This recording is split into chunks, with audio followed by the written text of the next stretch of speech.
നമസ്കാരം. എല്ലാവർക്കും ഗീതമ്മാസ് കിച്ചണിലേക്ക് സ്നേഹത്തോടെ സ്വാഗതം. ഇന്നൊരു പുതിയ ഐറ്റവും ആയിട്ട് നമുക്ക് തുടങ്ങാം.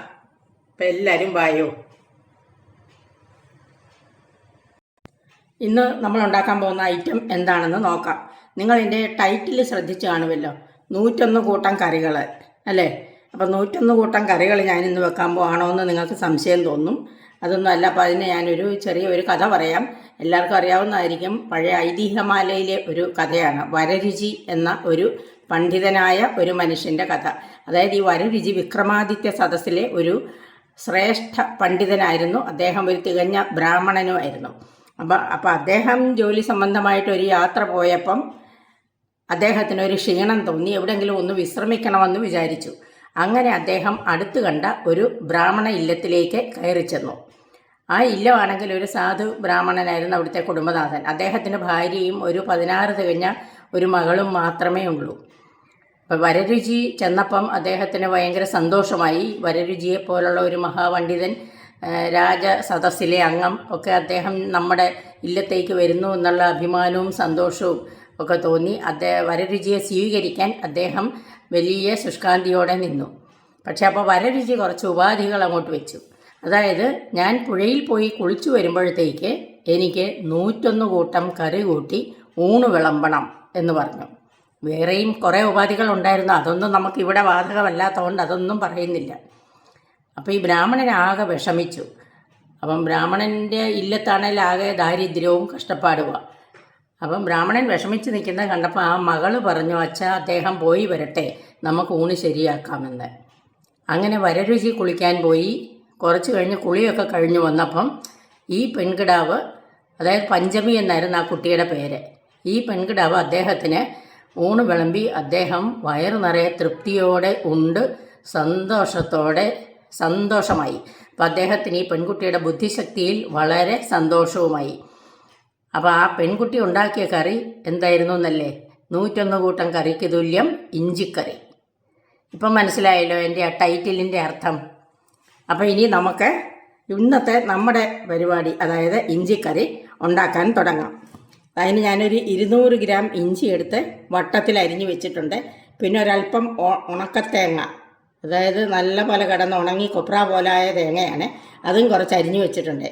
അപ്പോൾ ആദ്യം നമുക്ക് ഈ ഇഞ്ചി ഒന്ന് എണ്ണയൊഴിച്ച് വറുത്തെടുക്കാം. ആ ഇഞ്ചി ഒരു 90% വറവാകുമ്പോൾ നമുക്ക് അതിൻ്റെ കൂടെ ആ കൊപ്രായും കൂടി ഇട്ട് കൊടുത്ത് രണ്ടും കൂടെ ഒന്ന് വറുത്ത് കോരിയെടുക്കാം.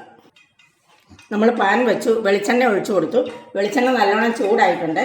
ഇനി അതിനകത്തോട്ട് ഈ ഇഞ്ചി ഇട്ട് കൊടുക്കാം.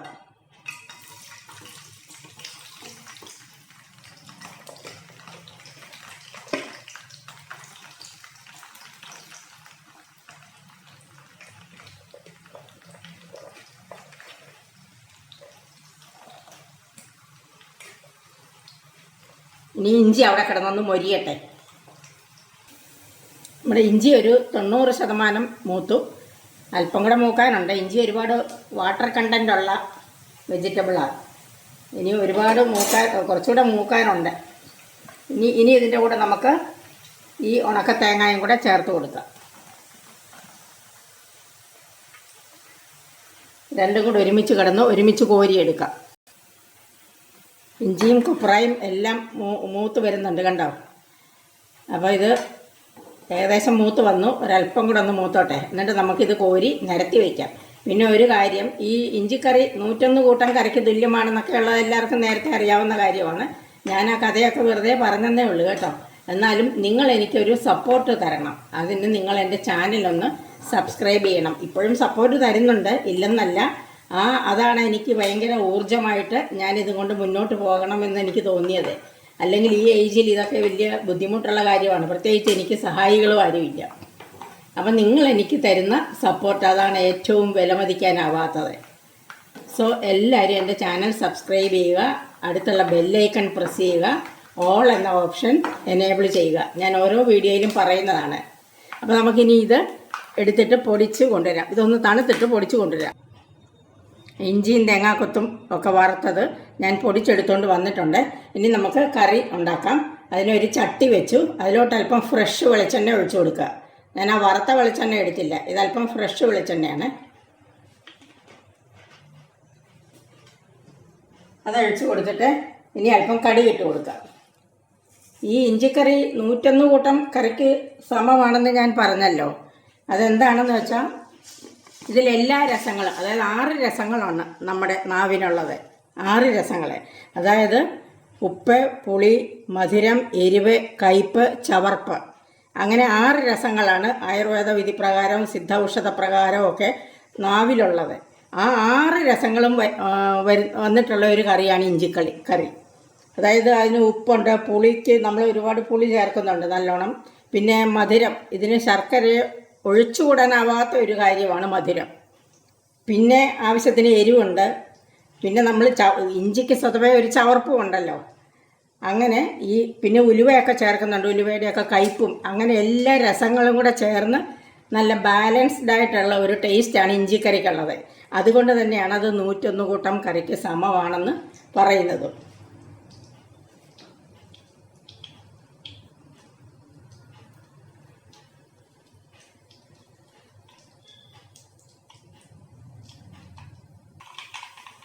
കടുകെല്ലാം പൊട്ടി, ഇനി നമുക്ക് ഉലുവ ഇട്ട് കൊടുക്കാം.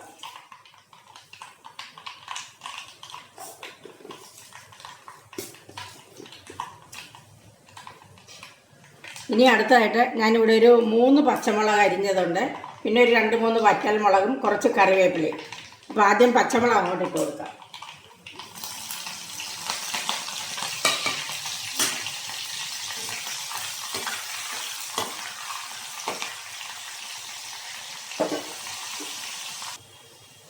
പച്ചമുളക് മൂത്തിട്ടുണ്ട്. ഇനി ഇതിനകത്തോട്ട് വറ്റൽമുളകും കറിവേപ്പിലയും കൂടി ഇട്ട് കൊടുക്കാം.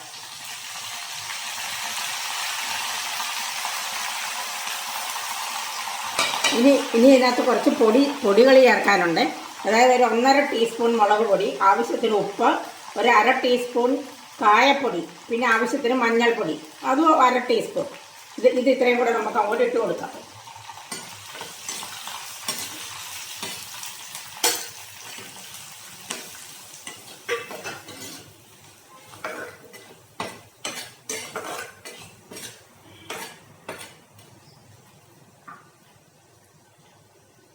ഇനി ഇതിനകത്തോട്ട് പുളി ഒഴിച്ചു കൊടുക്കാം. ഒരു ചെറുനാരങ്ങ വലിപ്പത്തിൽ, ഒരു മുഴുത്ത ചെറുനാരങ്ങ വലിപ്പത്തിൽ പുളി എടുത്തിട്ട് അത് വെള്ളത്തിലിട്ട് വെച്ച് കുതിർത്തതിന് ശേഷം പിഴിഞ്ഞെടുത്ത പുളിയാണ്.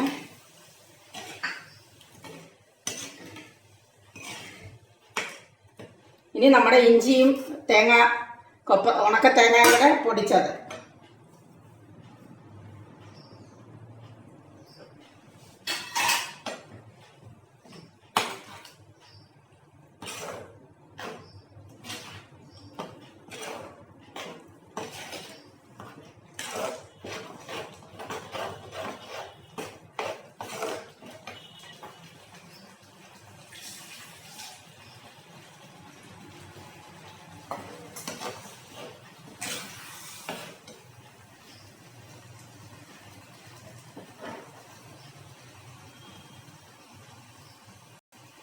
ഇനിയും ഇതിൻ്റെ ലാസ്റ്റ് സ്റ്റെപ്പാണ്.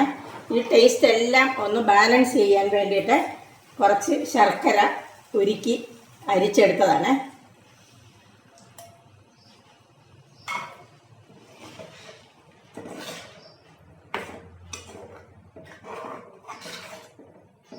നമ്മുടെ ഇഞ്ചിക്കറി റെഡിയായി കഴിഞ്ഞു. ഇതിപ്പോൾ കുറച്ച് നീരുണ്ട്. പക്ഷേ ഇത് മൺചട്ടി ആയതുകൊണ്ട് തന്നെ കുറച്ചുകൂടി ഒരു 2 മണിക്കൂർ കഴിയുമ്പോഴത്തേക്ക് കറക്റ്റ് ചാറൊക്കെ വറ്റി നല്ല കറക്റ്റ് തൊടുകറിയുടെ പരുവത്തിൽ, അതായത് ഇലയുടെ ഒരു സൈഡിൽ നമുക്ക് വെച്ചാൽ അവിടെ ഇരിക്കും, ഒലിച്ചു പോകാതെ ആ പരുവത്തിലായി കിട്ടും. ഒരു 2 മണിക്കൂർ കഴിയുമ്പോൾ ഈ മൺചട്ടിയിൽ തന്നെ വെച്ചേക്കാം. അപ്പോൾ ഇത് കണ്ടുകൊണ്ടിരുന്ന എല്ലാവർക്കും നന്ദി. ഇനിയൊരു വീഡിയോ ആയിട്ട് വീണ്ടും കാണാം. Thank you.